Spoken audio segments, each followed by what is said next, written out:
ശിരൂരിൽ കുന്നും മലയും കലക്കിയെടുത്ത് പാഞ്ഞൊഴുകുന്ന ഗംഗാവാലി പുഴയുടെ അടിത്തട്ടിൽ എവിടെയോ കിടക്കുന്ന ലോറിയും അതോടൊപ്പം അർജുനെപ്പറ്റിയുള്ള സൂചനകളും തേടിയാണ് കുത്തൊഴുക്കിനെ ഭേദിച്ച് ഈശ്വർ മൽപെ മുങ്ങിത്തപ്പുന്നത്.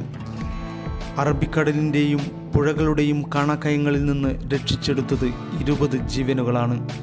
കടൽ കവർന്നെടുത്ത 200 ജീവൻ വിട്ടകന്ന മൃതശരീരങ്ങളും.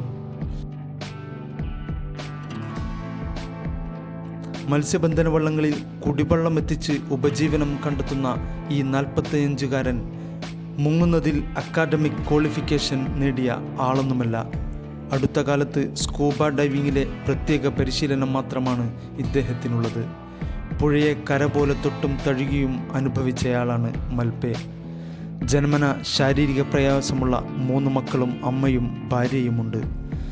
എന്നാൽ പുഴയിലേക്ക് എടുത്തു ചാടുന്നത് പണമോ പ്രശസ്തിയോ മോഹിച്ചുമല്ല.